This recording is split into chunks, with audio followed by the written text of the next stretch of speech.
Hello, everyone. Hey, everybody. Welcome to the second episode of the Cathy Watchcast. Is that what we called it? I can't remember. I'm the one who named it, and I put it on YouTube. I can't remember what I named it. I think you're right. I think that's what it is. Well, this is for Rings of Power, episode 3 and 4. So, be ready for some spoilers. Pew, pew, pew, pew. Yeah. Finger guns. So, we watched episode 3 last night. Or, like, yesterday evening. Mm-hmm. And we just finished watching episode 4. Yep.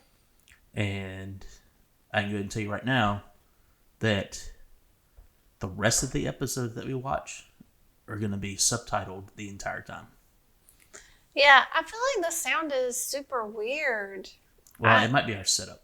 It might be our setup, but I feel like the music and stuff is loud, and then we can't catch all the words that people are saying. Either it's too quiet, or also there's a lot of strange words. Yeah, strange words, strange like proper nouns, names and of stuff. And yeah, places. and sometimes they even speak in another language. Yeah. Occasionally. Well, that would be subtitled if they speak another language. They'll let us know. Usually. Well, yeah. Well, the subtitles help, is what I'm saying. Yeah, there's a couple characters that are introduced in episode 3 that I do not know the names of at all. Okay, I'm hoping that describe them. The captain's son and daughter, specifically. The daughter's name is mentioned like 10 times in episode 4. Didn't catch it once. Mm-hmm. Yeah. She keeps getting called by name. She's called specifically by name. I never caught it once. I can't even remember the captain of the ship's name. Well, luckily, in this Wikipedia recap, is mentioned in the first sentence. What is it? So, we ready to start with episode 3 at the start? Well, yeah. Do you have any like opening thoughts? I feel like You really like it. yeah. I mean, I like it. As far as like opening thoughts, I feel like the stories all kind of blend together. I can't remember what order they necessarily came in the show. These notes. I know these notes are not in order. Okay, So I'm going to try to go in the order I remember them going in. Well, who's your favorite character so far? Halbrand jumped up in these 2 episodes. Oh yeah. It's like he has a fight scene that's cool, and he showed a lot more character. Mm-hmm. That's probably about it. Like everyone else is kind of the same. Like the dark skinned elf Arendir. Yeah. He's still cool. Galadriel's still cool. I think she's my favorite character. Yeah. Yeah, she's probably still my favorite. Probably because she's so fucking badass. Is it Nori? Tori? Nori. She's still fun. All the characters, none of them have taken a significant like down drop in like being good characters. They're all still pretty good characters, I think. What do you think? Yeah, probably Nori, and then Galadriel, and Durin and Elrond had some. And Halbrand. That's Halbrand. Yeah. And Doran guy. Doran. Yeah, he's fascinating to me. Yeah. Well, cool. So let's start with where we left off last time was Galadriel and Halbrand getting picked up by a ship. You remember that? Yeah. Are you asleep? I'm just tired, but I'm awake. Well, we get picked up by a ship captained by Elendil. Elendil. That's the man's name. Oh, God. Okay. I don't remember that at all. But he plays a pretty big factor in episode 3. And they take them to... He takes Galadriel and Halbrand to... Lumineer. Numenor. Oh, I'm looking at it right now. I thought it was Lumineer. Numenor. It's an Numenor? island kingdom ruled by men. And there's a lot of... I will say it's very beautiful. Yeah, there's a lot of like cool panning shots of all the houses and statues and... Yeah. One, it seems like there's a lot of people there. A lot of people. Yeah, it's a kingdom. And 2, it's very beautiful, and there's lots of sculptures. Yeah. So kind of immediately we get Elendil brings Galadriel and Halbrand to the Queen. The Queen and her magistrate or whatever, the guy with the big beard, with the big salt and whatever pepper his beard. name is. I don't know his name. I will say I do like the Queen's The Queen's name is sternness. Miriel. I like how stern. Miriel. She holds her like a good presence. She's regal, is what you're saying. Yeah, but she's also real serious. Yeah. So basically, Galadriel immediately just spills all her beans. She says she wants a ship and men and everything the Queen can muster to go back to Middle Earth because the Southlands are, well, I don't know if she knows that yet. She wants to go back to Middle Earth because she knows from the previous episode, she knows shit's not right over there. Shit's not bad yet, but it's not right. She knows Sauron's still lurking. And also, it seems to be a pretty big deal that an elf is there and that the elves in this kingdom don't get along and haven't for a very long time. Yes, it is a very big deal. I believe at one point the Queen asks Elendil, "Why'd you bring her here?"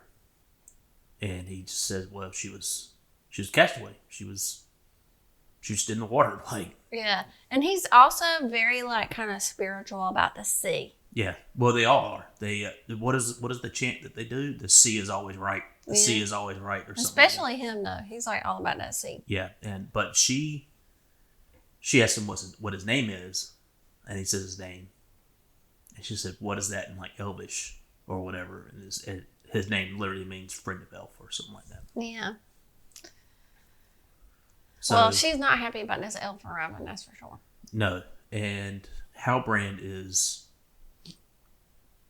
ecstatic, to say the least. Like, I'm here among my people. Like, let's stay here. Like, this is it. Like, there's people here. There's food. There's everything. Like, why are you trying to leave Galadriel? What are you doing? Yeah. And so they kind of go their separate ways. Yeah, he's trying to integrate, and he seems like pretty interested in blacksmithing. Yeah, when they are first taken into the city, he spots a blacksmith, and he kind of lingers. The shot lingers on the blacksmith for a while. Him looking at it, and he's having to follow the captain Elendil to the palace or whatever. But that was notable because he goes back. He does, and he's like, "Give me a job," basically. I want to do this. I'm super good at this. Give me a job.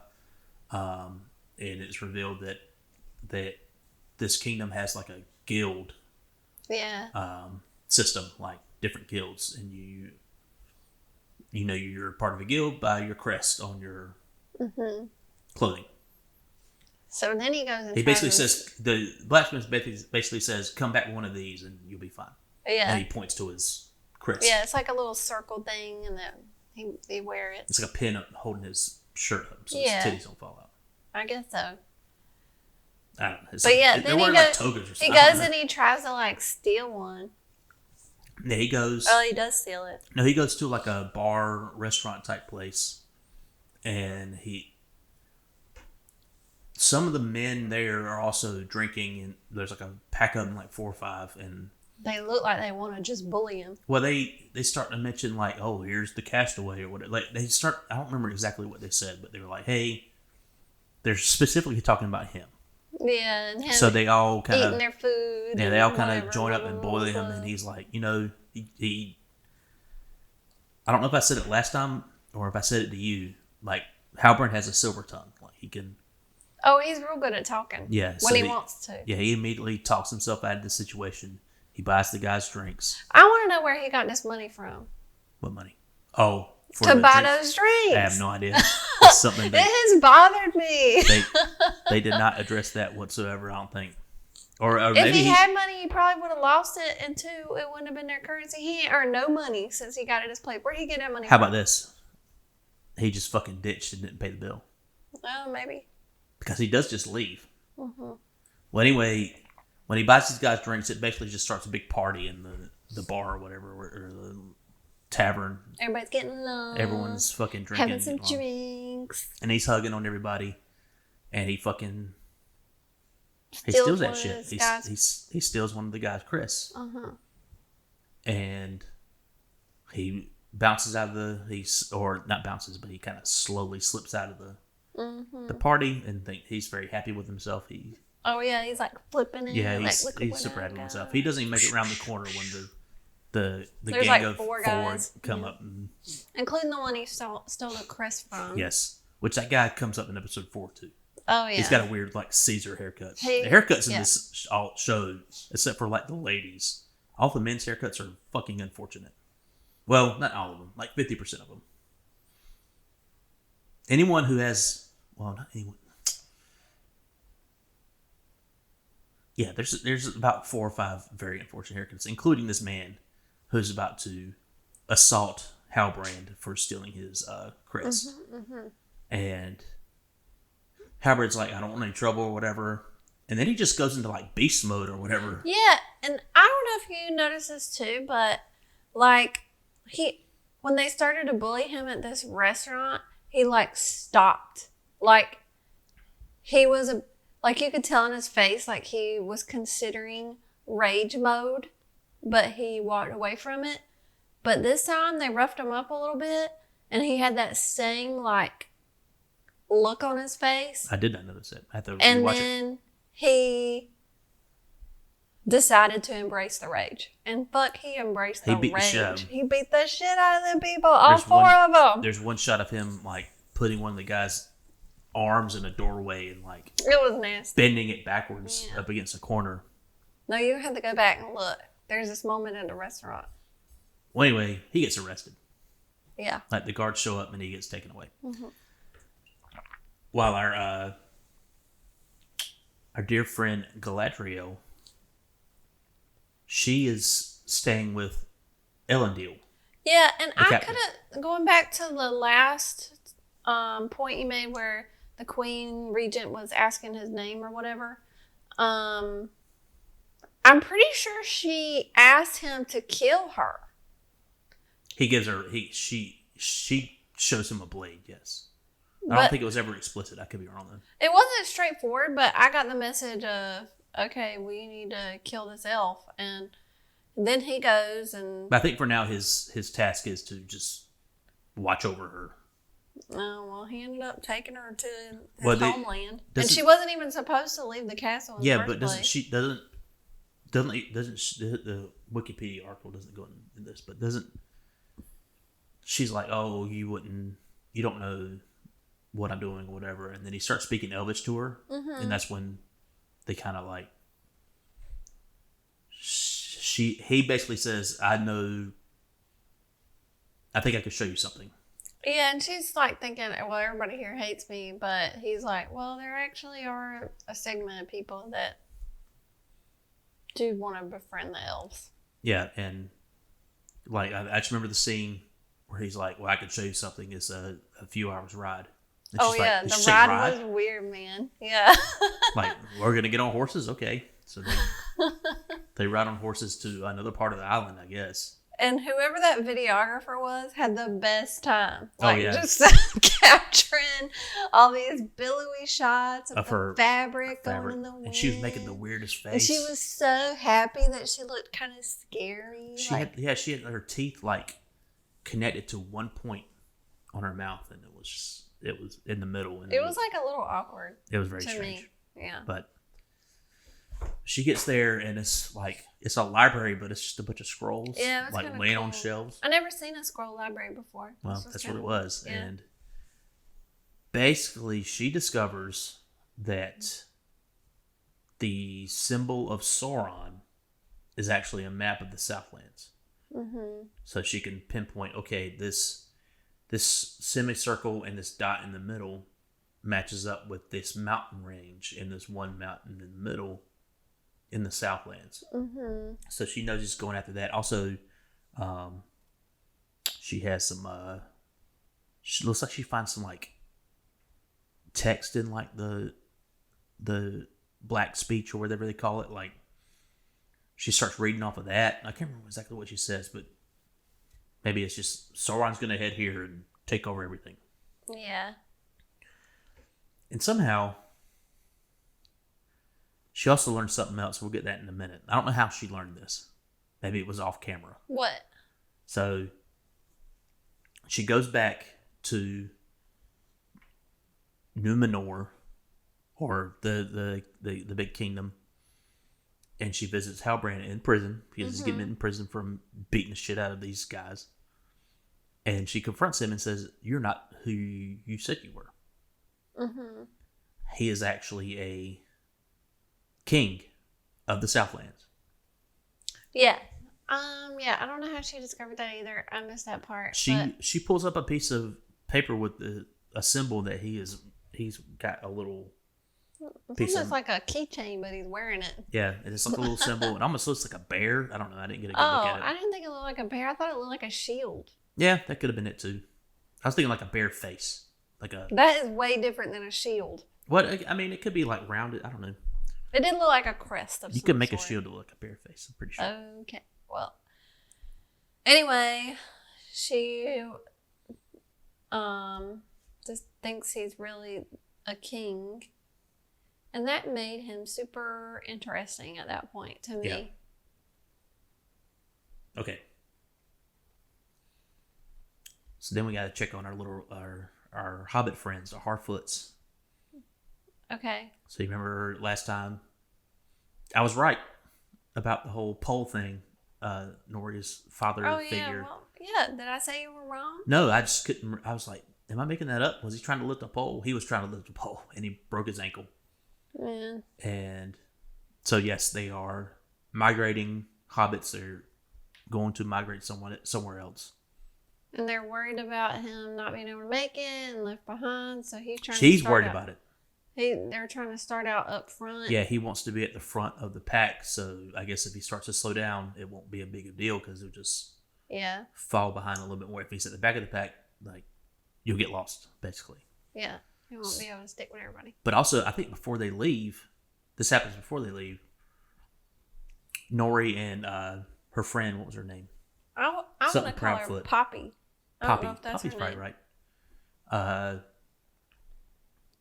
They know that the little leader of the Harfoots has the book full of constellations, and they want to find that constellation that the guy that fell from the sky was made with the fireflies. Uh-huh. So they, or at least Nori, comes up with a plan of sneaking into his little hut and stealing the page. Yeah. And she more or less does it, but gets caught in the end. Well, yeah. Well, she steals it, and They still Poppy get caught at the covers end. for her, which Poppy doesn't think that's a good idea to begin with. But then, she's got some dirt on Poppy, so she brought that up, and Poppy was like, "All right," and she went in there, and it was a close call. But they get caught. Well, not then. No, not then. It's almost like a comedic type of she's trying to tell her, like Nori's like underneath the desk or whatever with her hand over the desk. Yeah, because the mayor guy, whoever. He's in the room with her, and Poppy's trying to tell her no left, or trying to tell her left or right which way to reach up and grab the sheet that she needs. But she's trying to tell it. She's trying to talk to him through that. She's trying to have two conversations at the same time and have them work out. Yeah. So, yeah, she's Poppy's trying to tell her how to get the page by talking to we call him the mayor. To me, he's the mayor. She's like, well, leader. We need to do something right now. And you see Nori's hand go to the right. And she's like, no. What if someone's left behind? Or it's not verbatim, but that's basically how she's trying to talk to the mayor and direct Nori to. But Nori gets the page. Yeah. But they get caught at the end. Yeah, she takes her bag out with the page, and then the mayor's doing a little speech. I guess the mayor. Anyway, so she leaves her bag, and then the man who fell from the sky comes, and he grabs the page, and then he's like trying to read it. He gets all like close to the fire, And the page burns. Well, yeah, but while that's happening, while he's trying to look at the page, and he's in the vicinity. He's right there. He's like 10 feet away from everybody. They're giving this speech, and the basically the mayor's speech is basically a departure speech, but they're also kind of remembering all the people that did get left behind in previous. He's naming names. In previous. And one of them is Poppy's parents. Yeah, you could see her eyes glass over, and I think there's also, it's sort of laying in that worry that maybe Nori's dad will get left behind, and so it sort of creates this concern over getting left behind. Yeah, that seems like a big deal, and it seems like they don't. The only time they care about it is this little like prayer they do. Like, yeah, I guess it's just move forward and don't look back type of thing. Like whoever falls, falls. Like they get to where they're going, and then they look back and like, well, X, Y, and Z didn't make it. And yeah, it's kind of weird, man. I'm like, what are you trying to do to like help people make it? Are you just not trying to help them? Everybody just starts off, and if you don't make it, then you die, and then you just say a little speech before you do the next little trek that you're gonna do. So it is kind of strange, but I guess that's their way of life. So yeah, the page, it catches on fire. You can tell, like, Man Who Fell from the Sky is really into the page. It catches on fire. He's reading it very close to the fire. Yeah. And it causes a big problem. Well, they know, I think they just immediately know Nori did it. Yeah. And because, well, she's like, that's my friend or whatever. Like, that happened last time. They don't really seem to support collaborating with outsiders or people who aren't like them.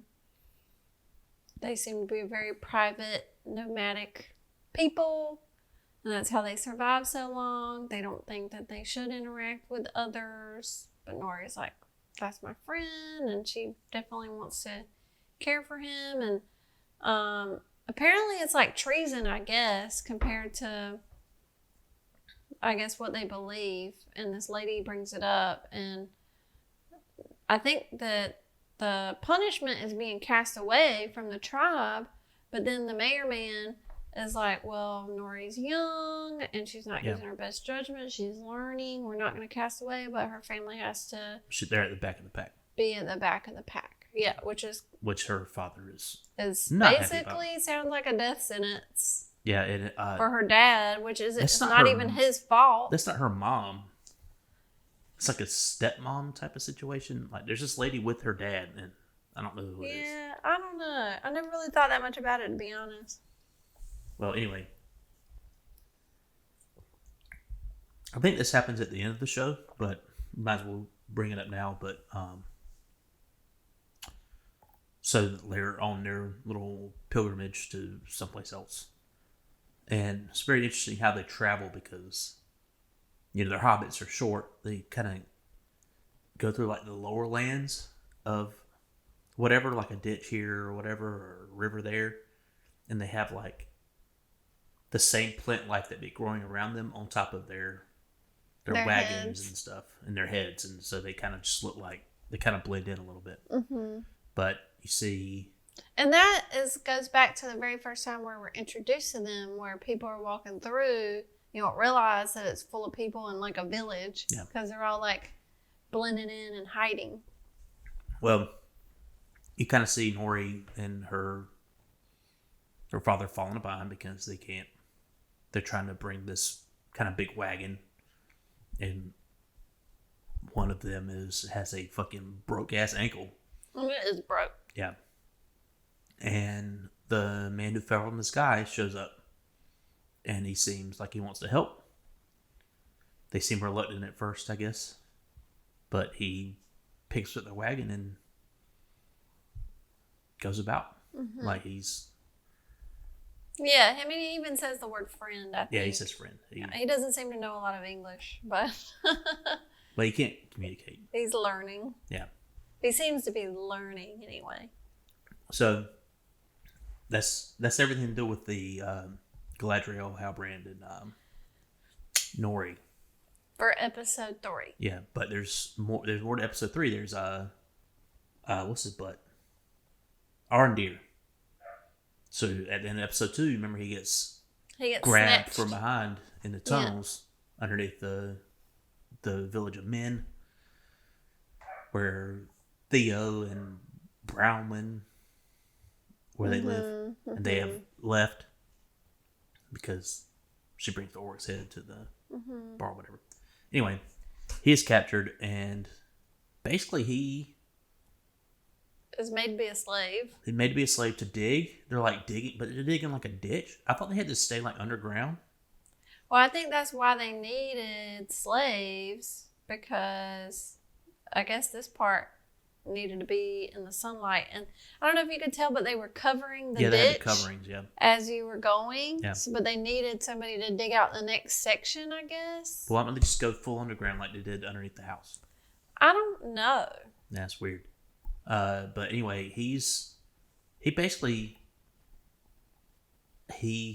comes across like all these other elves that were captured. Like there's like 4 other elves there. Is he like a different kind of elf? They say what type of elf he is.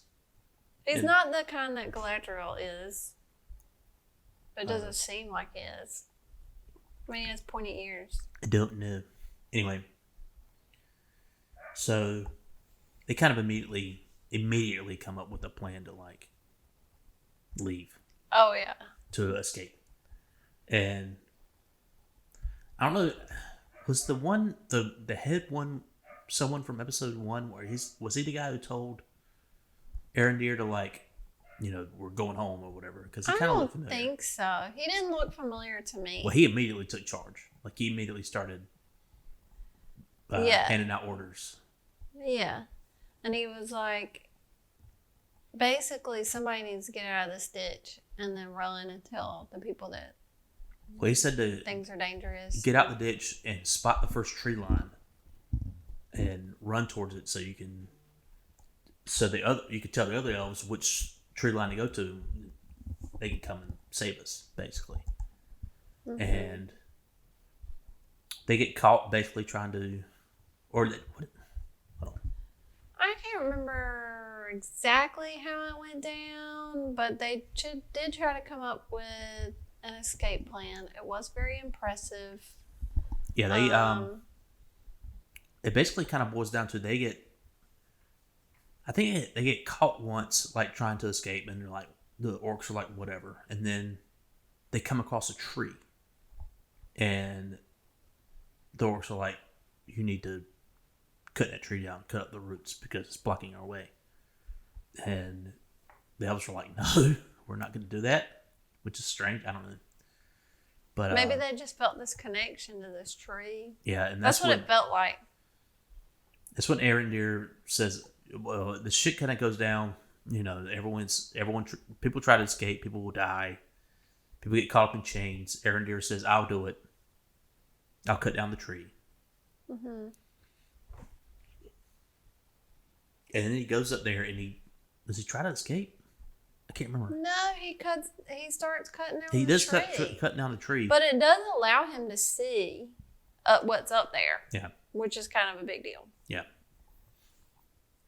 Because they were working just underground and nobody could really see up there. And then they come up with this escape plan. It becomes clear that the orcs can't really come into the sunlight. Yeah. They can shoot arrows though. But they unleash a warg on him, like a big fiery, not fiery, but a big devil dog. Yeah, and then it gets trapped kind of in the tree branches.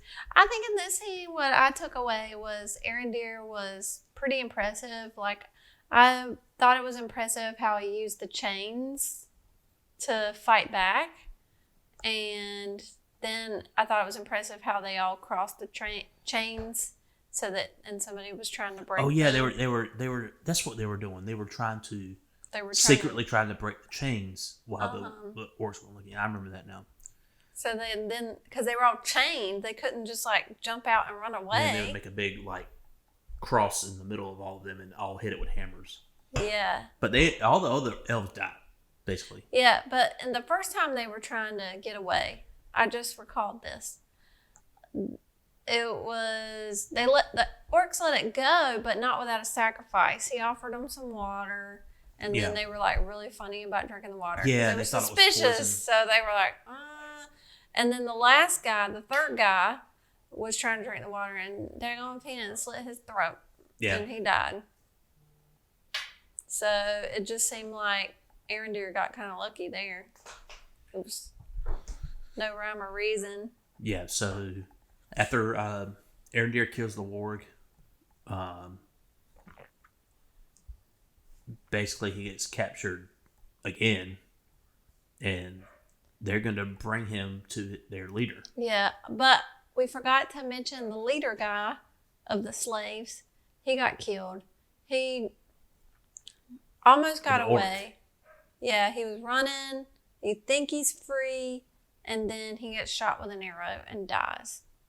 Oh, the leader of the elves. Mm-hmm. And then but the orc leader, the orc leader gets stabbed too. It appears that Arendir is gonna escape, but then somebody yanks him back down. Yeah, I remember that. But he's the last one. Everybody else was killed. But the orc leader gets fucked up too. Yeah, how does he get fucked up? I don't remember. I remember episode 4 starts with him. I think Arendir did it. Okay. And that I was thinking, man, there's no hope for Arendir because I need to start taking notes. He done fucked up this commander, and now he's really in deep shit.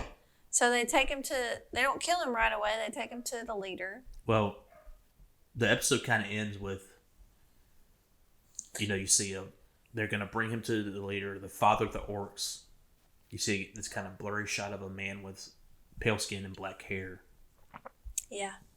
And that's kind of it. Yeah. The last sentence of this Wikipedia article, or Wikipedia summary, says, after slaying the warg, Arendir is taken to the leader of the orcs, named Adar, which they speculate to be one of the names of Sauron. So there is no write-up for episode 4. There's not? Yet. Oh, okay. Well, I guess we're just going to talk about it then. Do you want to try to wing it, or you want to wait till tomorrow? No, I mean, we literally just watched it. Okay. So I don't remember how it starts. Well, I just remember the continuation of the stories. So I don't think it matters which order the stories go in, because it's simultaneous stories kind of happening at the same time. And they don't link at all yet. No, they don't link yet. Well, so. I will say episode 4, I don't think there was any Nori. No. There was no Nori at all. Like there was no Elrond in episode 3. That's right. So there was Elrond. There's a lot of Elrond in episode 3. Yep. And let's talk about what do you want to talk about? Well, you just brought up Elrond, so maybe we should talk about him. Okay, well. Okay, so I remember what happens. I don't remember how it starts. All right. I don't remember how it starts, other than my takeaway. No, it starts with he's having a conversation with Celebrimbor. Who? Oh, yeah. That's right. The guy, Celebrimbor. Whatever the hell is Celebrimbor. Celebrimbor. Yeah, and he said something about he feels like the dwarves are like ignoring him or avoiding him. Before he said that, he says Elrond's father once told him that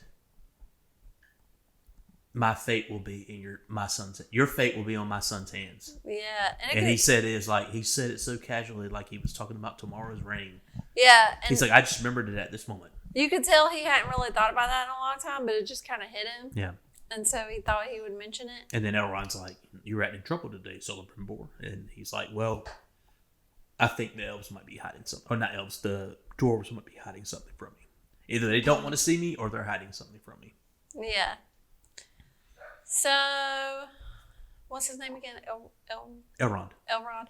Okay, well, he goes and he's talking to Durin's wife. I can't remember her name. But, big hair. Yeah, she's got big hair. And great actress. It sort of gives the impression that Durin might be avoiding Elrod as well.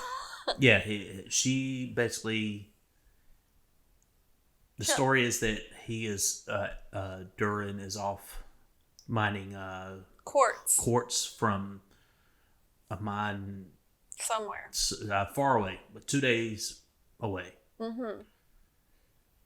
And Elrod doesn't really buy it. Yeah, he's looking around the house and he sees that Durin hadn't taken his chisel, and he's like he sees that she's making his favorite meal. And he confronts her about it. He says, don't deceive me. He doesn't say anything mean or whatever. He's just like, friendships are not born in deception or something like that. He says something like elvish fucking flowery talk. Oh yeah. And she covers for him fucking hardcore. I believed her too. She's like, well, the stew's gonna take some time to sit. And with your fucking outsider ways, you couldn't. You would be 2 days away. Might take you a few days, but for them it's a few hours. For a great climber like Durin, it will only take a few hours. So I was like, well, shit. Fuck you, Elrond. Yeah. So she covers for him, but when she does run into her husband Durin, she lets him know. She was like, Elrond's suspicious. That must have been while I was in the bathroom. Oh yeah. Because when I came back, Elrond was in the mine still, but he was like listening in on, I think, Durin talking. No, he was listening to them talking, right? I think so, because during that conversation he was like, well, I was in the old mine, and I guess elves can hear from really far away. Yes, they can. They can see really far too. What I got from that too. Also, this recording, I'm talking all over the place because I have a new microphone stand and it's really small. Oh, okay. Well, I'm not used to being hunched over like that. Elrond confronts Durin about it. He doesn't. He goes and sneaks into the old mine. He sneaks into the old mine, and Durin comes kind of from another side of the old mine. Yeah. But somehow he knew the secret knock. I don't know how he knew the secret knock. Because he's in this mine, you can tell he's like feeling around, and he does a little knock. Then he does he says some word and does some knock, and then it like magically opens the secret part, and he goes in and he sees this cover, and it looks like there's some shimmery rock in the rock, and he pulls the cover back and sees some shimmery rock, and then Durin shows up, and it's pretty kind of a pretty intense scene there where he's like swear on everything you know, and swear on this rock, swear on me, swear on your father, your ancestors, your family. And if I know elves live for forever and dwarves don't, and if you tell anybody, like fucking everything will haunt you to your days, your last days in Middle Earth, that you won't tell anybody about what I'm about to show you. Yeah. That's basically it's really intense. It really is. And at one moment, I thought Elrond was going to be like, don't tell me. Yeah. And he puts his hand on a rock, or Durin puts his hand on a rock, and he made it very clear he was not going to tell a soul. Yeah, and Elrond puts his hand on the rock too, and he says, on the memory of my father, I won't tell. He says, it'll die in my ears. It will die in my ears, whatever I'm about to hear.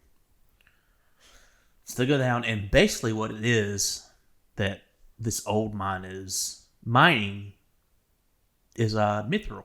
Mm-hmm. I guess this is the introduction of mithril to the Lord of the Rings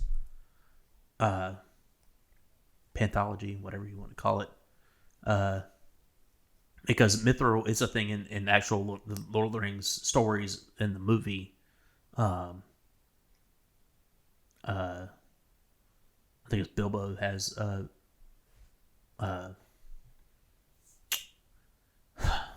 chainmail like vest made of mithril. Mm-hmm. And mithril has survived in other things. You can see it in Dungeons and Dragons. You can see it in Final Fantasy. That's where I first learned of the name. But yeah. So Durin's like, we found this new ore. It's light as silk and stronger than diamonds, and it's probably worth more than gold. Yeah. And he has like a little bit of it, and he shows it to Elrod. And actually, flashback to an earlier episode, the king and Prince Durin open a chest, but you can't see what's in it. yeah, he's like, are the elves after this? Mm-hmm. And they're not quite sure yet. Yeah, so he shows it to him, and then he was like, "It's yours, keep it." So he ends up giving it the little piece of mithril. Before that, Durin's like, this could like literally change our people's lives. Like, if we can get enough of this, like, this would change everything for us, because this is so incredible. Like, this incredible ore. And Durin's all about it, but he also like his the dad is against because it. the mine that they're in is extremely unstable. Yeah, trying really to get it. It fucking falls apart while Elrond and Durin are in it. Mm-hmm. They hear some earthquakes. They try to leave. Durin says something because we didn't have the subtitles on. Yeah, we didn't know what he said. And he gets pulled away. To me, it sounded like there were some other miners in there, and he wanted to go in and save them. Or they were dying or dead. That would make sense considering what happens. It does, yeah. I think that is what he said. 4 miners or something. And then the next scene, I'm thinking Durin might have died in there because there's this dwarven woman. No, it's Durin's wife. Oh, okay. Well, she was singing this like... hymn. Yeah. And it was, I guess, to release this... souls or no, she is like a prayer that the lost miners will come back alive. Okay. But when we watched it, we were like, Durin's dead. Like, this is like a funeral for Durin. That's what I thought. That's why his wife is front and center. And her hair is different too. Like she's wearing it down. She usually has a gigantic bun. And it is long as hell. I didn't realize. Yeah, it goes down to her ankles. Yeah, some long hair.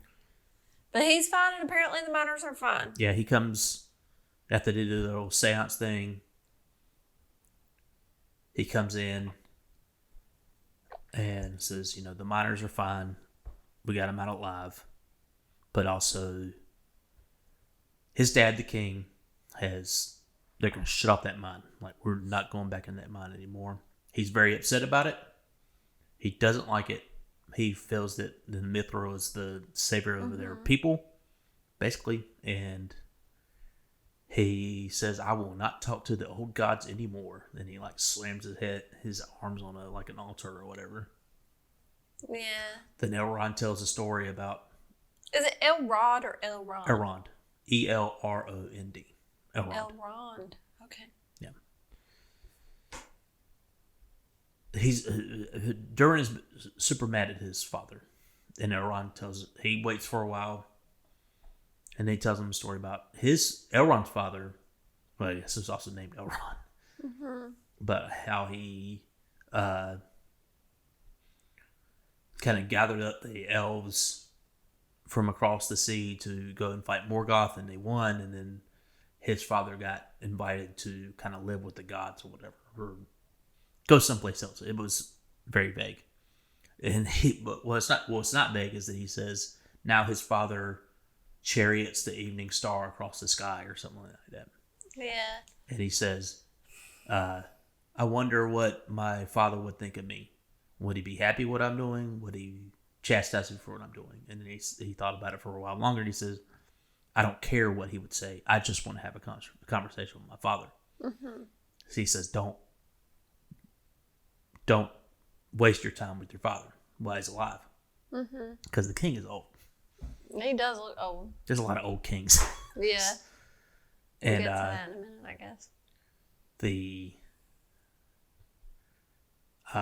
Durin goes back to see King Durin, and says, I'm sorry. Do you hate me? Whatever. Are you mad at me? Like I was bullheadish, whatever. And the king's like, he gives this little speech. He's like, well, basically, no. No, like I'm not mad. I'm with you always, especially in my anger. And like there's no forgiveness to be had or whatever. And he starts to talk like,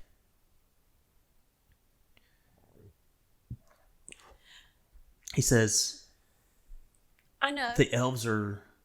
He said, trust your instinct. And what is your instinct telling you about the elves? And there's something more. There's something more. And he's like a good boy or something. Something weird. So I think that there's something with Durham that he's suspicious about that he doesn't know about.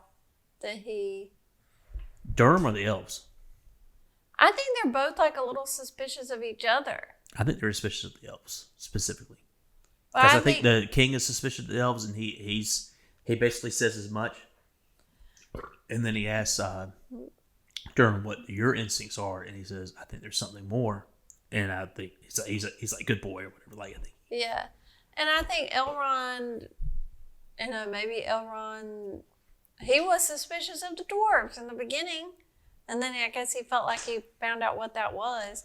I don't know. The relationship between Elrond and Doran is sort of strange to me. I guess. Yeah, they go through a little story after. To me, Elrond, I think he's overall a good guy, but I do believe he's very much the politician and has a silver tongue and will say whatever but Doran seems to be more authentic as far as like just brutally honest. But he's the one who's lied more than Elrond has.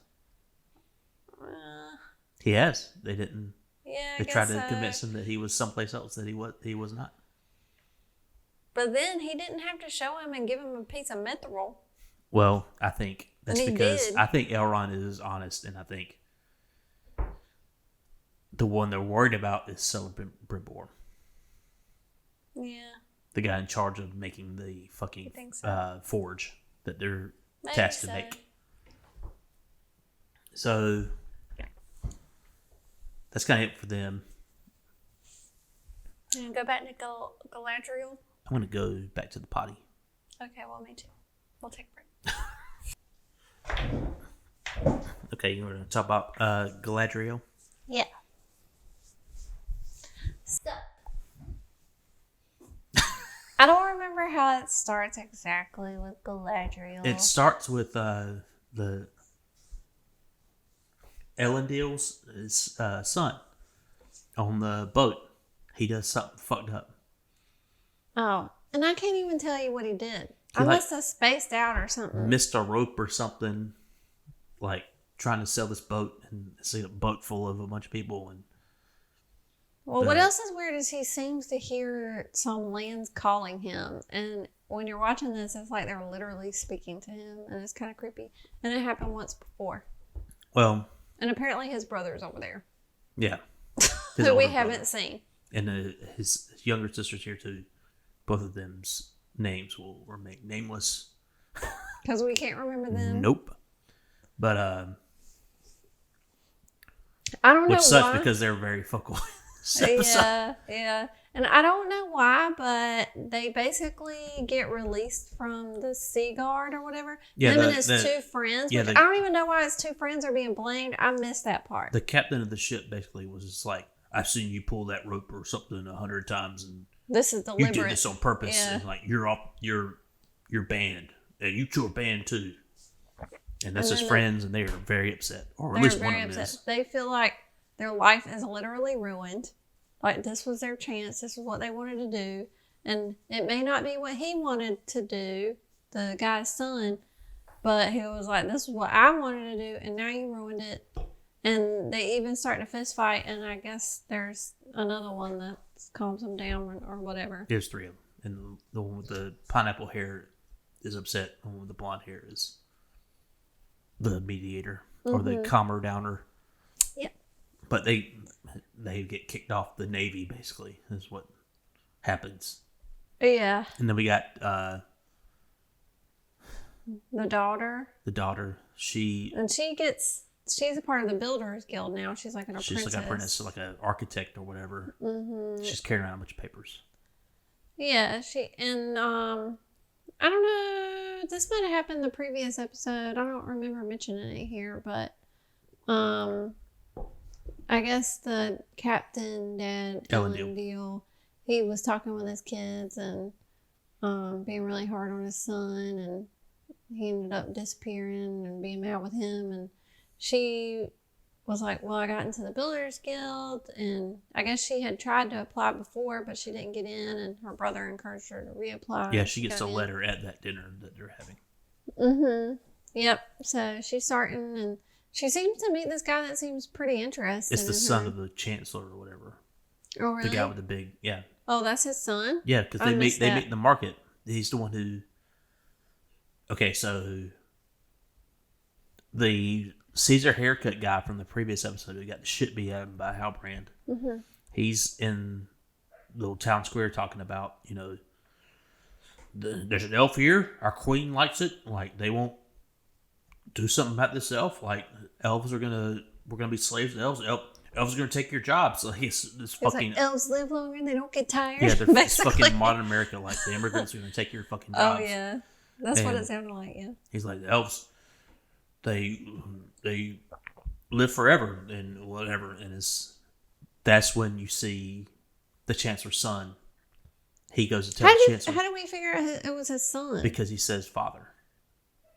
Oh. Or he's like, my son. Like, no, the kid says something, or the man says something to the Chancellor, something kind of witty to him. And he says, what'd you mean by that? And the boy's like, I was just trying to be clever. And he was like, well, I would hope you'd be like clever's for something. I want you to be wise, my son. Oh, I didn't realize that was his son. That's his son. Right. And he tries to hook up with Cadman's daughter, basically. Mm-hmm. That doesn't really go anywhere, but that happens throughout the episode.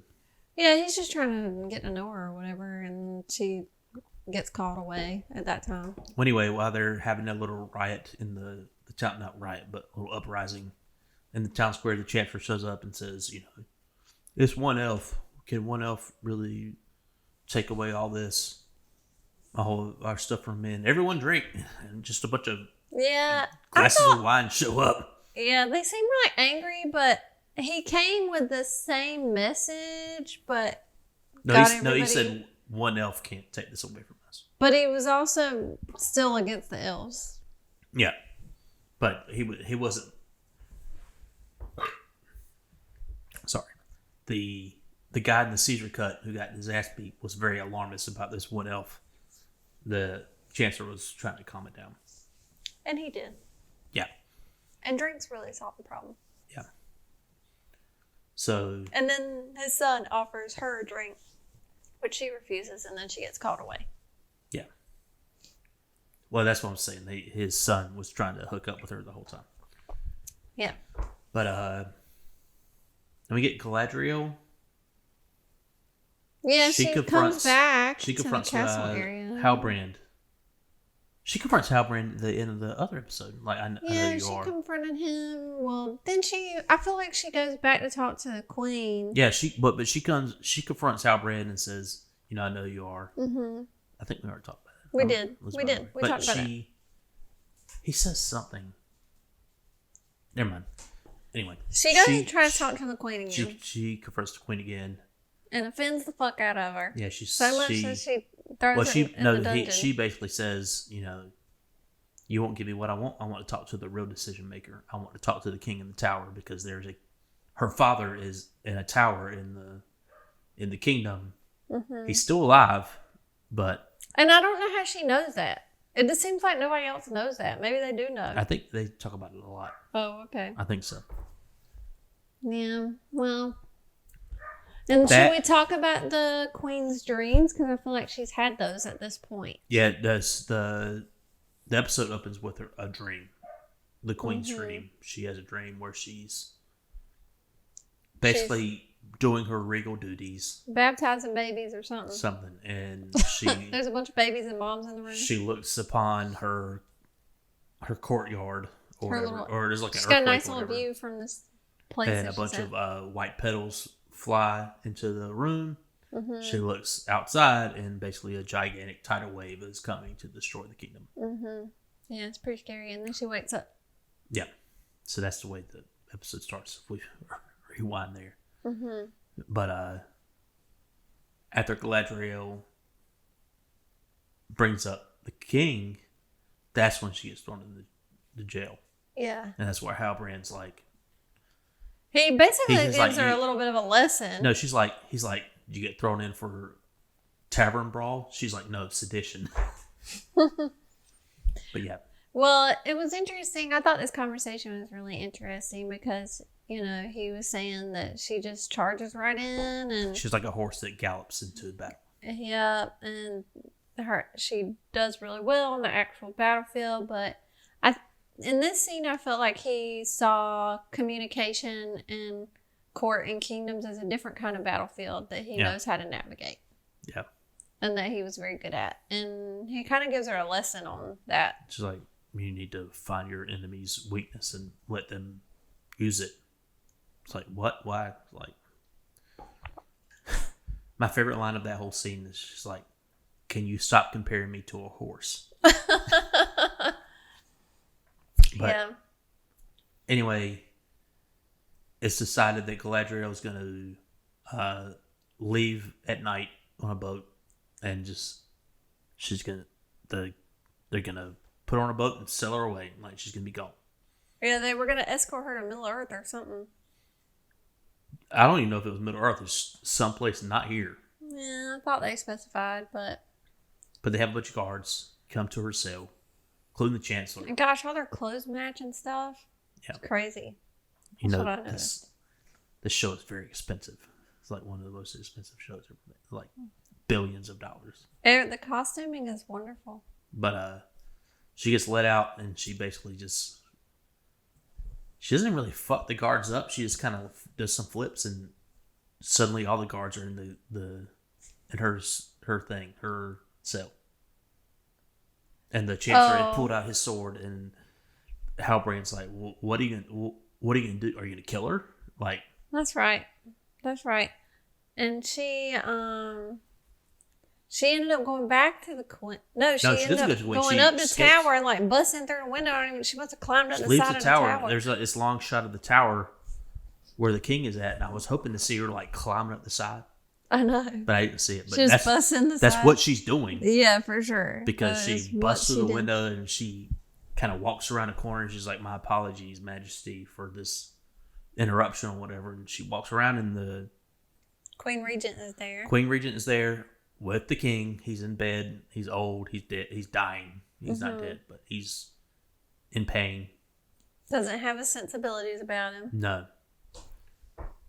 And you could tell that she is very unhappy that she's there, but then her father starts coughing, and she softens up and sits near him because she's out of concern. Yes, it's basically the scene boils down to Galadriel asking the queen, why do you hate elves? Like, what's the problem here? Like, how do we solve this? I still don't know why she hates elves, other than it began with the elf return, I guess. Yeah, that's why. That's one of the things. Well, it's one of the things we missed, that she does a long kind of little monologue while they're walking up the steps that we might have missed certain parts of. And there's some kind of ball seeing thing. Well, that's what they're walking to. They see one of the.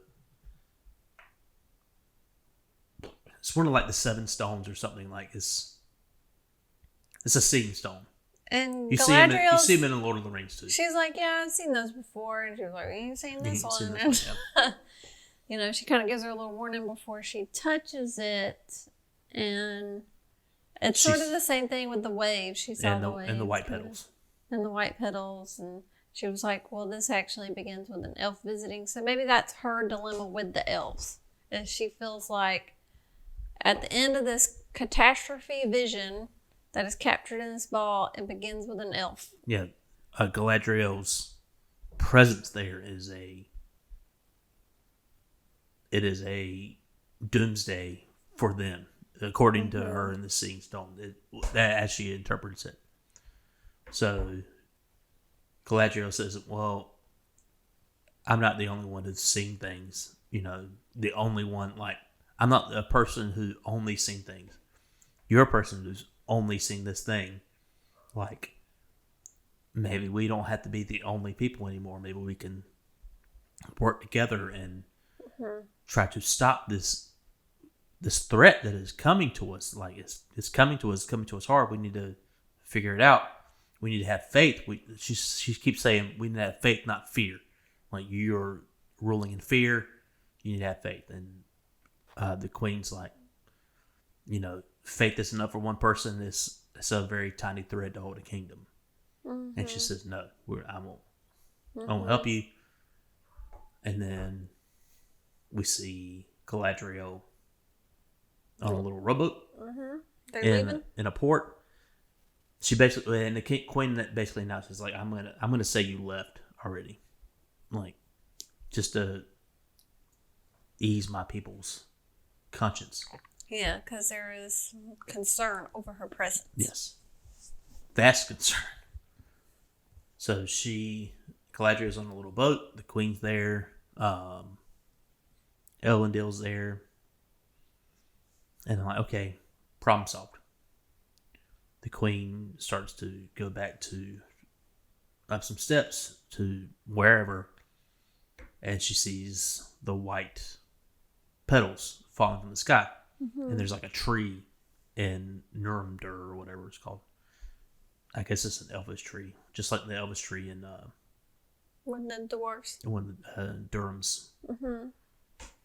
Yeah, she sees the petals, and then basically they're falling. They're falling hard. Yeah, and to her, I guess that was a sign that she says was it's a moving sign in the wrong direction. Yeah, it's a sign from. She said it was the tree was like a gift from the elves, and the petals are the tears of the Valor or whatever, which I think Valor of the elves, and that's not the right way to go. And we cut to her giving a speech to her people.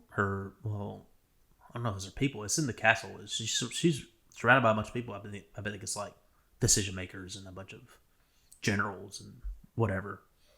Like basically saying we're going to Middle Earth. And she gives a line that says something like, I wouldn't command you or ask of anything I wouldn't do myself, so I am escorting Galadriel to Middle Earth. And it's basically who's coming with me is basically the thing.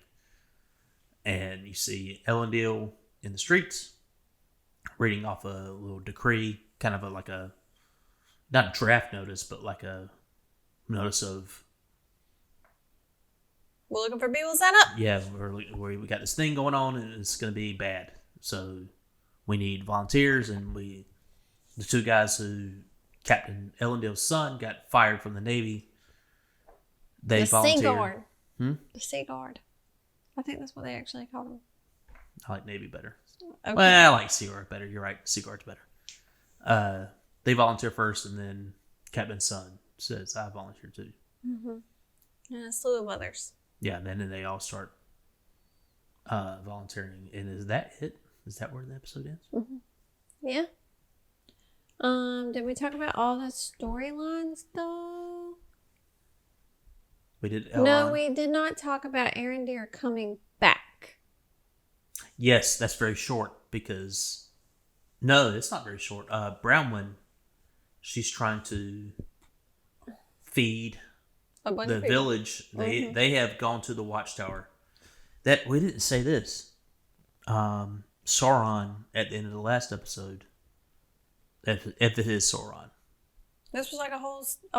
Storyline we missed. This happens. No, we didn't say Sauron. This happens in this episode. To Arendir. Arendir. The beginning of this episode. Yes, he is captured. That's how the episode starts. He is captured. Yes. Fuck, man, there's so much going on. But yes, Arendir is still captured. He meets Adar, aka Sauron, the father of the orcs. And he's this very pale man with elf ears and long, stringy black hair.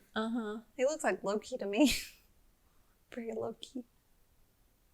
Loki. Like Thor's brother. Oh, I thought you were about the wrestler. I was like, Loki's bald. No. So, yeah. He kind of confronts or comforts the orc guard that. He comforts him and he stabs him to kill him quick. Yeah, he's like, and he stabs him in the stomach.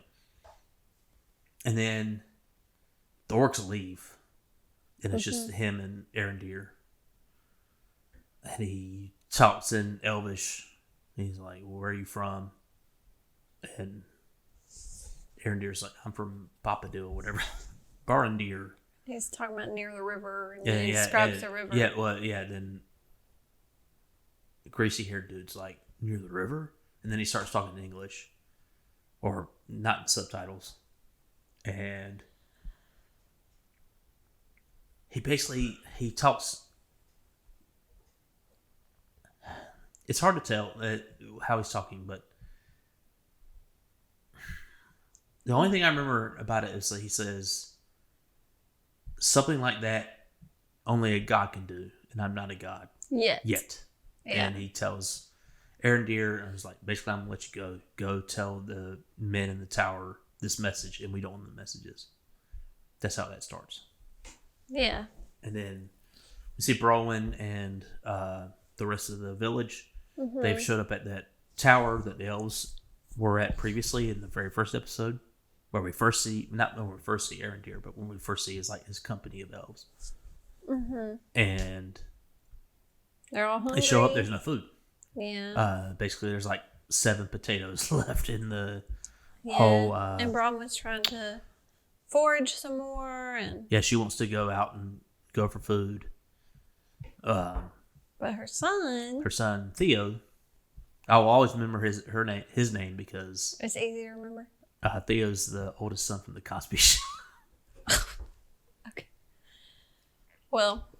Anyway, and he's got an unfortunate haircut. He's another part of the unfortunate haircut crew. Yeah. He's like, well, what if we go back to the village and someone's cellar has food in it? Mm-hmm. And she's like, well, we're not going back there. We're not going back there. We need to... Anyway, it's a big to-do. And you can guess what happens next. He goes anyway. He takes one of his friends. Uh-huh.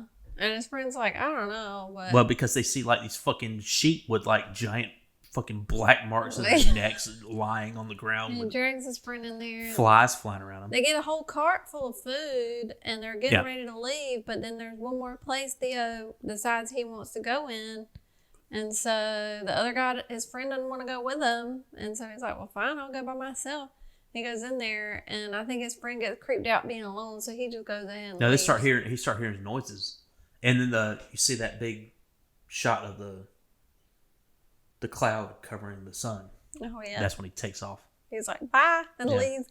Well, Theo goes in there, and there's another orc creeping around, and the orc attacks him. He brings out his little hilt, a little sword hilt that he had found. He realized that if he stabs himself with it, then it will grow, because we realized that in a previous episode that blood will make the sword grow to be a sword. Yeah. And then what happens? How did he end up in the well? He escapes from the orc, and he's just hiding. Like he hides in the well. And the orcs are like, hey, around here, we're all looking for him. We're not sleeping until we find him. Yeah, and then he hides underneath the water of the well. Mm-hmm. Then he kind of gets out. He's sneaking about everybody. He gets to the kind of the edge of the little town there, and he's like, yes, I made it. And then he gets grabbed by an orc from behind the barn. I think it's that same orc. It looked like the same orc that caught him in that house. And he's like, the orc's about to cut his arm off.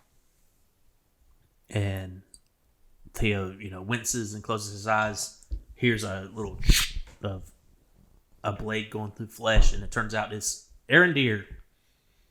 He's there, and he stabs the orc in the back, and he and Theo escape. And we made the comment when it was happening, Arendir's like, you need to get up, they're coming. And they were coming. Yeah. Because there were orcs all over that forest. Oh my God, they were shooting arrows. And Theo, he got hurt. In he got scuffle, something happened to his leg. Limping along and having a hard time. And, Bronwyn, she realizes that her son is there because the other guy gets back. Yeah, her son's friend. He shows up with the food. So she starts running in the direction of her son and sort of meets up with Arendir and Theo part way. Yeah. And they're trying to get away, and they ended up running past the tree line. It was looking pretty unfortunate there for a moment. I thought somebody was going to die for sure. I really believed somebody was going to die, and I thought it was going to be Bronwyn. Yeah. Either that or Theo. Well, I didn't think it would be Theo because he had that sword hilt, so... But I thought his mom was going to get shot with arrows when she first showed up. Yeah, when they get out the tree line, it's revealed that the sun is coming up and the orcs can't follow, so they can make it to the tower. Mm-hmm. And there's like this scene with Theo. He's laying in kind of a little corner of the tower, and some old man walks up to him. He's like, "Are you doing okay? You need to drink this. You deserve this." It's like, gives him a drink. He's like, "You having fun with the sword you stole from me from my barn or whatever?" My barn. Yeah. I know you got it. Yeah, he knows that Theo has it, and he shows like this brand. It looks like he just has a bunch of mosquito bites on his arm, and Theo shows it too, and like and then he grabs it. He grabs Theo's arm and is like, "Surely you saw it. Surely you saw it." The light fly across the sky. He's talking about the meteor that happened earlier in episode 1. It's like, Sauron is coming. He was like, "What do we do?" He's like, "Me and you, we just need to be ready." And he just leaves. Yeah, he's really kind of crazy, but also I felt like Theo knew what he was talking about, so I don't know. It was crazy. But then Bronwyn and Arendir are on the bridge. Yep. And Arendir says that he has a message. And the message is exactly what you think it is. Yeah, he gave... They're coming for the tower. They're coming for the tower. And basically she was like, well, what if we refuse to swear fealty? You know? Oh, he says, "Tell the people of this land, give up all claims to the land, would swear fealty to Sauron, or swear fealty to him." Because they still haven't said the name Sauron connected to this man. No. And she said, "What if we refuse?" She's like, "Well, they're coming for Ogden Truce," or whatever the name of the tower is. He says it. And I don't know, that's not how the episode ends, but that's the close of all the storylines so far. Argan Thorpe. What was his name? The dark skinned elf. That's the end of his story. Arendir, right? Arendir. That might be it. I don't know. Okay. Well, I think it's Arendir. I still really like it. How you feeling about it? I like it. I was ready to watch another episode. Cathy was like, "Where's the next one?" I'm like, "It's not out yet." Yeah. Well, anyway, that's it for episode 2 of the Watchcast. I still feel pretty good about Rings of Power. Yeah. And I'm ready for the next one. Are you ready for the next Watchcast? Yes. Let's do it. Peace out.